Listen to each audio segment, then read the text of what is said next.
ఏదైతే బట్టి విక్రమార్క గారు అసెంబ్లీలో జాబ్ క్యాలెండర్ని రిలీజ్ చేశారో దానిలో రావాల్సిన 1-2 నోటిఫికేషన్ మాదే. ట్రాన్స్కో, తర్వాత ఎస్పీడీసీఎల్, ఎన్పీడీసీఎల్లో AE, JLM, sub engineer. So 6 నెలల నుంచి మేము వెయిట్ చేస్తూ ఉన్నాం నోటిఫికేషన్ వస్తుందని.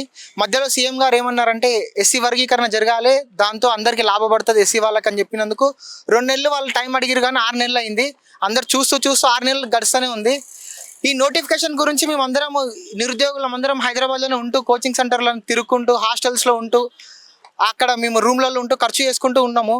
కానీ మా ఆశ ఏంటంటే ఈ బట్టి విక్రమార్క గారు కానీ సీఎం గారు కానీ బయటకు వచ్చి నోటిఫికేషన్ పలానా తారీఖు ఇస్తాం, పలానా నెలలో ఇస్తామని చెప్తే మాకు ఒక సంతోషంతో ఉంటుందండి. కానీ ఆ సంతోషం లేకుండా మేము వెయిట్ చేస్తూ ఉన్నాం. ఏ నెల వస్తుంది, ఇప్పుడు వస్తుంది, అప్పుడు వస్తుందని ఎదురు చూస్తూ ఉన్నాము. నెలలు గడుస్తూనే ఉంది. ఇంకా ఎన్ని రోజులు మేము వెయిట్ చేయాలి? మా డిమాండ్ ఒక్కటే, మేము ఎలాంటి రాసరోకో దీనిలోకి పోము. మేము ఒక శాంతియుతంగానే ఎన్నోసార్లు ప్రయత్నిస్తున్నాము.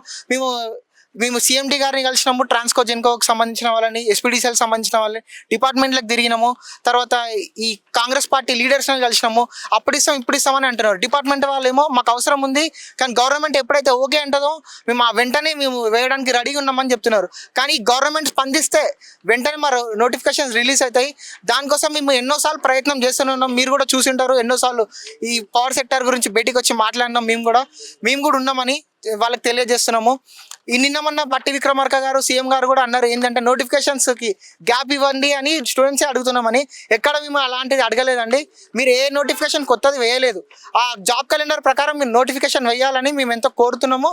వెంటనే మీరు దానికి సంబంధించిన ప్రోటోకాల్ తీసుకొస్తారో, ఎలా డిస్కషన్ చేస్తారో మాకు ప్రజలకి, స్టూడెంట్స్కి చెప్పండి. ఏ తారీఖు నుంచి మీ జాబ్ నోటిఫికేషన్ స్టార్ట్ చేస్తారు, ఏ డిపార్ట్మెంట్లో వస్తుంది, ఎన్ని వేకెన్సీస్ వస్తాయని మేము అడుగుతాం. ఎప్పుడు నోటిఫికేషన్ వస్తుందని అడుగుతున్నాము.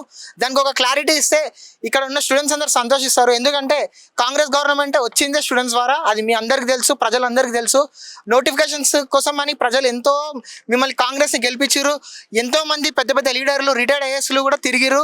స్టూడెంట్స్ సపోర్ట్తోనే వాళ్ళు తిరిగిరు, కాంగ్రెస్ని గెలిపించినాము. కానీ మాకు అన్యాయం జరుగుతుంది, మీరు న్యాయం చేయాలని మేము కోరుతున్నాము. జై తెలంగాణ.